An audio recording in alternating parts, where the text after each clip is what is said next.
আমি সেই কথা নতুন করে বলছি না, আমি খালি এইটুকু বলছি, হাজার চেষ্টা করেও তৃণমূলের হাজার দালালি করেও পুলিশ পারেনি আমাদের সমাবেশকে আটকাতে। আপনারা সঙ্গে দেখেছেন বলে, যদি আপনারা সঙ্গে থাকেন, ওরা আজকে সমাবেশ আটকাতে পারেনি, কালকে বিধানসভায় যাওয়ার লড়াই আমাদের ওরা আটকাতে পারবে না, যতই ওরা দালালি করবে। আমাদের রাজ্যে এখন রাজনীতির নামে কি হচ্ছে রাজ্য জুড়ে আপনারা দেখছেন। নরেন্দ্র মোদী এর আগে দেখিয়েছিলেন কিরকম ভাবে ধর্ম দিয়ে, কিরকম ভাবে মন্দির বানিয়ে রাজনীতি করতে হয়। অযোধ্যায় মন্দির তৈরি করেছিলেন, তো আরএসএস এর এই একই পাঠশালা ছাত্রী মমতা বন্দ্যোপাধ্যায় যে কাজ আজ অব্দি বিজেপি কোনোদিন ভারতে করতে পারেনি, সরকারের টাকায় মন্দির তৈরি, সেই কাজ মমতা ব্যানার্জি করে দেখিয়ে দিয়েছেন পশ্চিমবাংলায়। একটার পর একটা দীঘা থেকে শুরু করে রাজারহাট সরকারের টাকায় মন্দির তৈরি হচ্ছে। আর ঘরে ঘরে বাংলার বেকার ছেলে মেয়েরা কি দেখছে, ঘরে ঘরে বাংলায় কাজ না পাওয়া, খেটে খাওয়া, যারা কাজ করতে চায় কিন্তু চাকরি সে প্রতারিত হয়েছে, মাঠে কাজ করছে কিন্তু ফসলের দাম পাচ্ছে না, ঘামের মজুরি পাচ্ছে না। বাংলার যে ঘরে ঘরে তাকিয়ে কি দেখছে, রাজনীতির নামে সার্কাস। মোদী তাদের জন্য অযোধ্যায় মন্দির তৈরি করবে, মমতা ব্যানার্জি তাদের জন্য দীঘা থেকে শুরু করে উত্তরবঙ্গ মন্দির তৈরি করবে। আর ঘরে ঘরে বেকার ছেলে মেয়েরা কি করবে, তারা হাতে কৌটো নিয়ে ওই মন্দির মসজিদের সিঁড়িতে বসে ভিক্ষে করবে। তারা জীবনে চাকরি বাকরির মুখ দেখবে না, তারা জীবনে কাজকর্মের মুখ দেখবে না। রাজনীতির নামে এই সার্কাস চলবে আমাদের যাচ্ছে। আমরা বামপন্থীরা এই মন্দির মসজিদের রাজনীতিকে সরিয়ে রেখে নতুন করে ভাত কাপড়ের রাজনীতির কথা বলতে পশ্চিমবাংলার বিধানসভায় যেতে চাই। এবং আমরা খালি আশাবাদী তাই নয়, আমাদের বিশ্বাস রয়েছে 2016 সালের মতো সেই ইতিহাসের আবার পুনরাবৃত্তি করা সম্ভব, যেখান থেকে এই মালদার মাটি থেকে লাল ঝান্ডা নিয়ে আমাদের বিধায়করা পশ্চিমবাংলার বিধানসভায় যাবে মালদার মানুষের, বাংলার মানুষের, কেটে খাওয়া মানুষের কথা বলার জন্য। আপনারা সঙ্গে থাকলে, তাদের তার চেয়ে বেশি লড়াই আমরা করতে পারলে আমাদের এই লক্ষ্য পূরণ হবে। এবং এখানে দাঁড়িয়ে বিজেপির নামে, তৃণমূলের নামে ঘন্টা পর ঘন্টা গালাগাল দিয়ে যাওয়া যায়, তো ওদেরকে গালাগাল দিয়ে ওদেরকে পাল্টানো যাবে না। বিজেপি রাজনীতি বলতে বোঝে কাজ না করে ধর্মের সুরসুরি দিয়ে মানুষের ভোট পাওয়ার রাজনীতি। যতদিন বিজেপি আছে ততদিন এই রাজনীতি চলবে। এই মালদায় 2019 সাল থেকে বিজেপি এমপি পেয়েছে, একাধিক এমএলএ পেয়েছে। 2016 একজন এমএলএ জিতেছিল, পরবর্তীকালে এই ইংরেজ বাজার সহ আরো ওদের এমএলএ জিতেছে। এই মালদা জেলা গঙ্গার এপার থেকে শুরু করে একেবারে কোচবিহার পর্যন্ত এই উত্তর বাংলা একের পর এক পরপর দুটো লোকসভা নির্বাচনে, পরপর দুটো বিধানসভা নির্বাচনে একের পর এক বিজেপি এমএলএ এমপিদেরকে এখান থেকে জিতিয়েছে। তার বিনিময়ে কি পেয়েছে? উত্তর বাংলা মালদা নতুন একটা জাতীয় সড়ক, নতুন একটা কেন্দ্রীয় বিশ্ববিদ্যালয়, নতুন একটা এত নদী রয়েছে উত্তর বাংলায়, নতুন একটা ড্যাম, নতুন একটা কেন্দ্রের সরকারের একটা হাইড্রো ইলেকট্রিক প্রজেক্ট, নতুন একটা সেন্ট্রাল স্কুল, নতুন একটা কেন্দ্রের কোনো একটা ইন্ডাস্ট্রি, একটা কোনো কিছু, যা এতগুলো ঘোষণ দিয়ে বিজেপি কেন্দ্রের সরকার এই জেলাগুলোকে দিয়েছে। আর অপরদিকে তৃণমূল কংগ্রেস। এবং সত্যি কথা বলছি আপনাদেরকে, এই মালদায় ইংলিশ বাজারে দাঁড়িয়ে তৃণমূলের কোন নেতা, আমরা জানি নেতাগুলো চোরচি ডিংবাজ, কিন্তু এদেরকে নিয়ে কিছু বলতেও খারাপ লাগে, বিবেকে বাদে। সত্যি কথা বলছি, আমার মনে পড়ছে 1-1.5 বছর আগে এরা পঞ্চায়েত ভোটের পরে, তখনও লোকসভার প্রস্তুতি চলছে, সেই সময় আমাদের এখানে ইনসাফ যাত্রা হয়েছে। এই জায়গায় ইনসাফ যাত্রার মিটিং হয়েছিল। তখন এখানে বাবলা সরকার, তারা তখন মিউনিসিপ্যালিটি চালায়, মিউনিসিপ্যালিটির কিরকম ভাবে টেন্ডার দুর্নীতি হচ্ছে, কিরকম ভাবে বেআইনি বিল্ডিং তৈরি হচ্ছে, তাই নিয়ে অনেক কথা বলেছিলাম, অনেক প্রতিবাদ করেছিলাম, অনেক গালাগাল মন্দ করেছিলাম। পরে টিভিতে দেখি হঠাৎ করে সে বাবলা সরকারের বিরুদ্ধে আমরা কি গালাগাল দেবো, আমরা কি নিন্দে করবো, ওর নিজের দলের লোকের হাতে মামাটি মানুষ হয়ে গেছে। তাই সত্যি কথা বলছি, এই মালদায় দাঁড়িয়ে তৃণমূলের কোনো নেতাকে গালাগাল দিতেও খারাপ লাগে। আজ থেকে গালাগাল দেখবো, শুনবো, কালকে সে নিজের দলের হাতে শহীদ হয়ে গেছে। তাই আপনাদেরকে বলছি, এদেরও চোরের সাপ্লাইয়ের অভাব নেই। একটাকে গালাগাল দেবো, কালকে একটা চোর তৈরি হবে, কালকে একটাকে গালাগাল দেবো, তারপরে দিন একটা চোর তৈরি হবে। এদেরকে গালাগাল দিয়ে সময় নষ্ট করা মানে নিজেরও সময় নষ্ট, অন্যেরও সময় নষ্ট। ওইসব না করে আপনাদেরকে বলছি, গোটা বাংলায় এবং মালদায় কতগুলো কাজ আমরা বামপন্থীরা করতে চাই, কতগুলো কথা আমরা বাংলার বিধানসভার ভেতর গিয়ে বলতে চাই। এখন দেখবেন মিডিয়ায় ন্যারেটিভ তৈরি করা হচ্ছে, কিছু আসন বামপন্থীরা লড়বে জোর দিয়ে, যাতে কিছু আসলে বামপন্থীরা জিততে পারে, যেন সুন্দর গেরো কাটিয়ে এরা বিধানসভায় যেতে পারে। কিন্তু আমরা বলছি, এই বাংলার বিধানসভার ভোট আসছে, আমাদের লক্ষ্য কোনো শূন্যের গেরো ফেরো কাটানো নয়, এমন সংখ্যক বিধায়ক নিয়ে পশ্চিমবাংলার বিধানসভায় যেতে হবে যাতে সামনের 5টা বছর পশ্চিমবাংলাকে আমরা বামপন্থীরা পরিচালনা করতে পারি। এমন সংখ্যক বিধায়ক নিয়ে বাংলার বিধানসভায় যেতে হবে, এবং সেই কাজ নিশ্চয়ই মালদা জেলার মানুষ আমাদের পাশে থেকে সেই কাজ করতে আমাদেরকে সাহায্য করবেন। আমরা চাই পশ্চিমবাংলার বিধানসভায় আইন পাস হোক, যে আইনের জোরে সমস্ত কন্ট্রাকচুয়াল চাকরি, কি সরকারি কি বেসরকারি, সমস্ত কন্ট্রাকচুয়াল চাকরিকে পার্মানেন্ট করা হবে। আপনারা যারা এখানে পুরনো মানুষেরা রয়েছেন, আপনাদের মনে থাকবে বরকত গনি খান চৌধুরী যখন কংগ্রেস সরকার ছিল আমাদের রাজ্যে, বরকত সাহেব সেই সময় বিদ্যুৎ দপ্তরের মন্ত্রী ছিলেন। বহু মানুষকে, এই মালদা জেলার বহু মানুষকে সেই সময় বিদ্যুৎ দপ্তরে কন্ট্রাকচুয়াল চাকরি দিয়েছিলেন। পরে বামফ্রন্ট সরকার তৈরি হলো, বামপন্থী সরকার, জ্যোতিবাবুর সরকার সিদ্ধান্ত নিল সমস্ত কন্ট্রাকচুয়াল কর্মচারীকে পার্মানেন্ট করা হবে। এই মালদায় দাঁড়িয়ে বরকত গনি খান চৌধুরীর হাতে যারা যারা কন্ট্রাকচুয়াল নিয়োগ পেয়েছিলেন বিদ্যুৎ দপ্তরে, সেই প্রত্যেকজনে কংগ্রেস বাড়ির ছেলে মেয়ে, কংগ্রেস পরিবারের ছেলে মেয়ে যারা বরকত সাহেবের হাতে চাকরি পেয়েছিলেন, তাদের প্রত্যেকের চাকরিকে পার্মানেন্ট করেছিল জ্যোতি বসুর সরকার, পশ্চিমবাংলায় বামফ্রন্ট সরকার। আমরা দেখতে যাইনি কে কোন কংগ্রেস পরিবার থেকে এসছে, কে কবে আমাদের দুটো গালাগাল দিয়েছে, কবে আমাদের দুটো পার্টি অফিসে ঝামেলা করেছে, আমরা দেখতে যাইনি। একটা কলমের খোঁচায় সমস্ত কন্ট্রাকচুয়াল চাকরিকে পার্মানেন্ট করা হয়েছিল। সেই কাজ আমরা চাই পশ্চিমবাংলায় আবার করতে। গোটা বাংলা জুড়ে কি সরকারি কি বেসরকারি যে লক্ষ লক্ষ কোটি কোটি ছেলে মেয়ে আজকে কন্ট্রাকচুয়াল কাজ করছে, কাজের কোনো ঘন্টা ঠিক নেই, সপ্তাহে 6 দিন 7 দিন কাজ, সারা বছরে কোনো ছুটি ছাড়া নেই, তাদের প্রত্যেকের চাকরিকে কন্ট্রাকচুয়াল থেকে পার্মানেন্ট করার আইন আমরা পশ্চিমবাংলার বিধানসভায় পাশ করতে চাই। পশ্চিমবাংলার স্কুলগুলোতে স্বচ্ছভাবে শিক্ষক নিয়োগ। আপনারা জানেন সামনের 100 বছর মমতা ব্যানার্জি মুখ্যমন্ত্রী থাকতে পারেন, সামনের 100 বছর শুভেন্দুর মতো চোর রাজ্যের বিরোধী দলনেতা থাকতে পারে, তাহলে সামনের 100 বছরেও পশ্চিমবাংলায় সরকারি চাকরিতে একটা স্বচ্ছ নিয়োগ হবে না। ওরা চুরি করেই যাবে, আমরা মামলা করেই যাব, আদালত রায় দিয়েই যাবে, আবার কিছু চাকরি বাতিল হবে, আবার নোটিশ বেরোবে, আবার নিয়োগ হবে, আবার চুরি করবে, এই করে চলতে থাকবে দিনের পর দিন গাড়ি। ওরা চুরি করে যাবে আর আমরা মিটিং মিছিল আর মামলা করে যাব, এই চলতে পারে না। স্বচ্ছ নিয়োগ করতে হবে পশ্চিমবাংলায়, স্বচ্ছ নিয়োগ করতে পারি একমাত্র বামপন্থীরা। আপনারা আমাদেরকে সেই দায়িত্ব দিন, আমাদেরকে সেই সুযোগ করে দিন।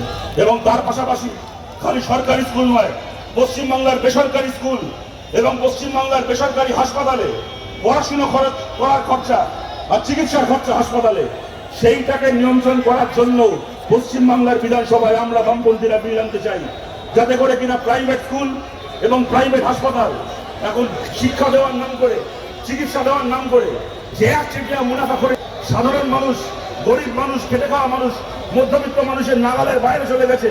প্রাইভেট স্কুলে ছেলে মেয়েকে পড়াশোনা করানো, প্রাইভেট হাসপাতালে চিকিৎসা করানো, ওই একচেটিয়া মুনাফা করির সামনে দাঁড়িয়ে আমরা বাংলার বিধানসভায় বিল আনতে চাই, যাতে প্রাইভেট চিকিৎসা, প্রাইভেট শিক্ষার খরচাও সরকার থেকে নিয়ন্ত্রণ করা হয়। এই মালদা জেলায় সাহেবরা বলার সময় বলছিল 100 দিনের কাজ গোটা বাংলার সঙ্গে মালদাতেও বন্ধ হলো। কেন্দ্রের সরকার টিম পাঠালো, কেন্দ্রের সরকার মালদা জেলায় ঘুরে রিপোর্ট দিল, রাজ্যের সরকারকে কয়েক কোটি টাকা ফাইন করলো। একটা টু শব্দ উচ্চারণ না করে কেন্দ্রের সরকারকে সেই ফাইন মিটিয়ে দিলেন মমতা ব্যানার্জি আমাদের ট্যাক্সের টাকা থেকে।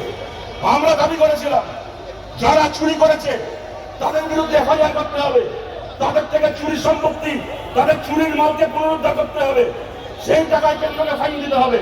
সেই সব কোনো কিছু না করে না রাজ্যের সরকার না কেন্দ্রের সরকার একটা চোরের বিরুদ্ধে একটা মামলা করলো না। 100 দিনের কাজের টাকা যারা চুরি করেছিল সেই টাকা তারা হজম করলো, আর আমাদের ট্যাক্সের টাকা থেকে, মালদার সাধারণ মানুষের ট্যাক্সের টাকা থেকে কেন্দ্রকে ফাইন দেওয়া হলো। কেন? মালদার সাধারণ মানুষ চুরি করেছিল। আরে চুরি তো করেছে ওই সাবিত্রী, ওই কৃষ্ণেন্দু, ওই রহিম বক্সির মতো এই সবগুলো চোরগুলো, এই চোরগুলো চিরুম্বাসগুলো চুরি করেছে। এই চোরগুলো চুরির টাকা ভোগ করবে আর সাধারণ মানুষের ট্যাক্সের টাকা থেকে ফাইন দেওয়া হবে। এই জিনিস আমাদের দাঁড়িয়ে দাঁড়িয়ে দেখতে হবে।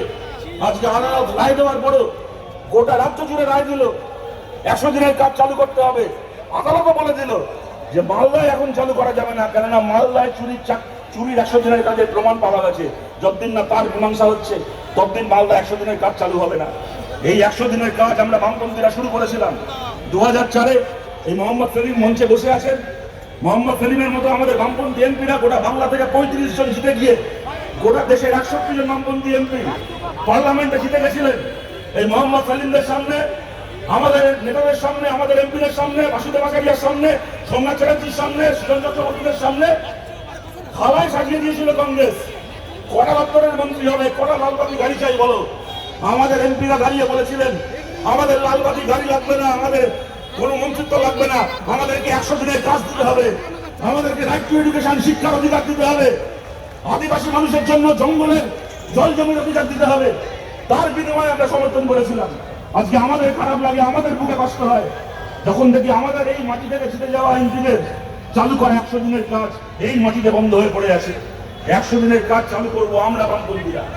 যে যে মাটিতে বামপন্থীরা জিতবে, কোন তৃণমূলের নেতার বাবার ক্ষমতা হবে না সেখানে গিয়ে আপনাকে বলে আমাদের মিছিলে চলো, তবে তোমার জব কার্ড হবে, তোমার ব্যাংকের চেক বই পাস বই জমা রাখো, তারপরে তোমার টাকা জমা করলে আগে আমরা আমাদের কাটমানি খাবো, তারপর তুমি তোমার কাজের হিস্সা পাবে।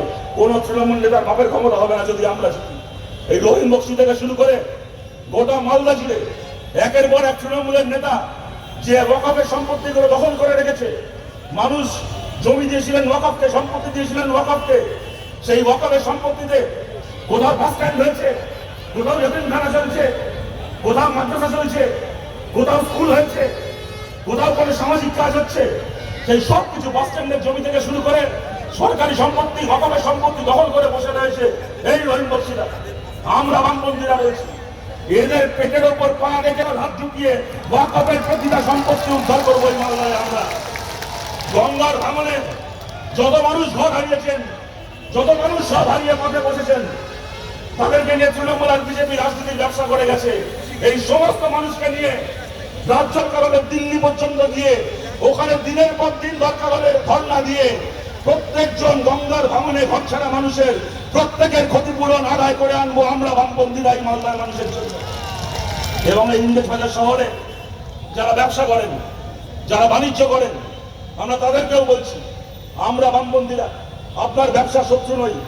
আমরা থাকলে, আমরা জিতলে আপনার ব্যবসা করতে কোনো অসুবিধা হবে না। আপনার ব্যবসা করতে গিয়ে আজকে যেরকম সুবিধা হচ্ছে তার থেকে বেশি সুবিধা হবে, আরো ভালো করে ব্যবসা করতে পারবেন।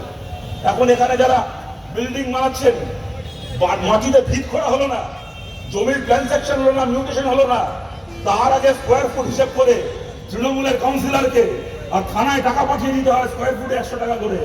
আমরা জিতলে একটা নয়া পয়সা না দিয়ে যিনি বিল্ডিং বানানোর ব্যবসা করছেন তিনিও নিজের ব্যবসা আরো ভালো করে করতে পারবেন। আমাদের পার্টি অফিসে আমাদের কোনো টাকা না পাঠিয়ে, থানায় কোনো টাকা না দিয়ে নিজের ব্যবসা করতে পারবেন। তৃণমূলের নেতার শখ হয়েছে জেলা সভাপতি হবে তৃণমূলের। তৃণমূলের জেলা সভাপতির পদ, তৃণমূলের বড় বড় দলের পদ নিলামে বিক্রি করে কালীঘাটার কেমিস্ট্রি।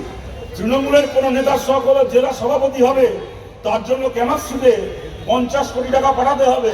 তো ব্যবসায়ীদেরকে দায়িত্ব নিতে হবে, তোমরা তোমাদের মধ্যে টাকা তুলে 50 কোটি টাকা দাও, যাতে সেই টাকা কেমিস্ট্রিতে জমা দিয়ে আমি ভাইপোর কাছ থেকে রিক্রুটমেন্টের চিঠি নিয়ে আসতে পারি, আমি আমার মালদা জেলায় তৃণমূলের নেতা হতে পারি। এই জুলুমবাজি মালদায় বন্ধ হবে। কোন তৃণমূল নেতাকে কোনো ব্যবসায়ীকে পয়সা দিতে হবে না।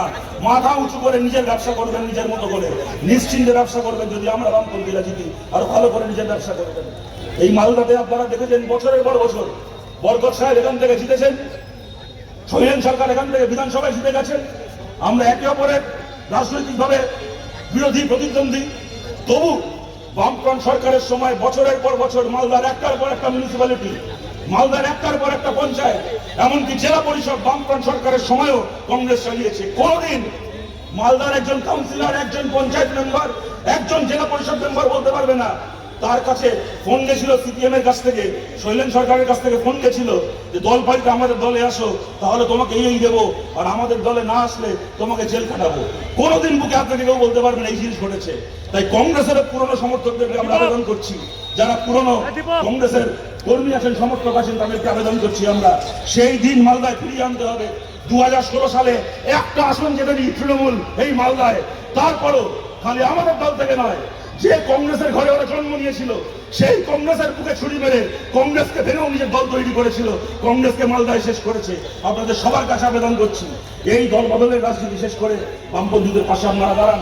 আমার কথাকে আমি শেষ করছি আপনাদের কাছে এইটা বলে, আমাদের যে কর্মীরা আজকে এসছেন, এই লড়াই করছেন, এই লড়াই আজকে থেকে শুরু হলো, লড়াই শেষ হবে বিধানসভা ভোটের পর বিজয় মিছিলের মধ্যে দিয়ে। কিন্তু আমি খোলা মনে আপনাদেরকে একটা কথা বলছি, কথাটা কেউ অন্যভাবে নেবেন না।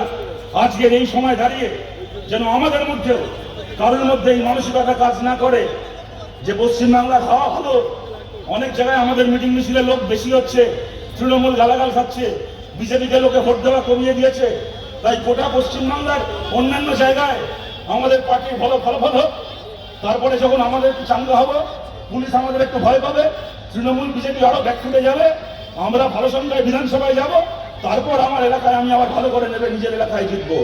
ওই ভেবে বসে থাকলে কিন্তু হবে না, মাথায় রাখতে হবে বিধানসভা জিতবো কিনা লোকসভা জিতবো কিনা পরের কথা, প্রধান কথা জিতবো কিনা বুথ যার বিধানসভা তার। এই স্বপ্ন নিয়ে বসে থাকবেন না, এই স্বপ্ন থেকে বসে থাকবেন না যে আগে বিধানসভায় জিতবো তারপরে আমার বুথে জিতবো। আগে আমার বুথে জিততে হবে, যদি আমার বুথে জিতি তাহলে আমার বিধানসভার আসনে জিতবো, তাহলে বাংলার চাকা ঘুরবে। এই কাজ আমরা করব। আপনাদের সবার কাছে আশা রেখে ধন্যবাদ জানিয়ে অভিনন্দন জানিয়ে আমার কথা শেষ করছি। ভালো থাকবেন সবাই।